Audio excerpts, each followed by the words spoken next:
हाय फ्रेंडी। हाय friend. हाय। ये आप जानती हो? नहीं, आप जानते हो हम लोग कहाँ हैं? भैंसा लोटन के बरखा बोल रहे हैं। जा रहे भैंसा हैं लोटन हाथी, के चीता बघवा ढूंढने। गधा बैल सांड सब है। गधा भी है। हाँ गधा है। अरे तो एक बात जानता है? कथी? अरे उसको दो चार पकड़ के ना लेके बिजनेस करेंगे। कथी करेगा गधा का मार? अरे बहुत माटी धुलवाएंगे, ईटा धुलवाएंगे।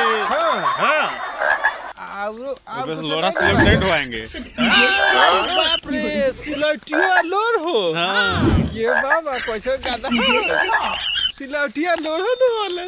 साला आदमी जवान होकर गधा हो जा रहा है, उससे नहीं हो रहा है, उससे बढ़िया तो गधा है। अरे सुनो, कहीं शेरवा आ गया चीर फाड़ दिया तो क्या करेंगे? अभी भाग चलते हैं।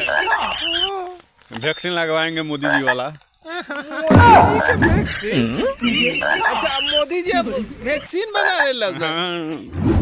तो बेचते भी नीतीश होंगे। कुमार सप्लायर करते हैं।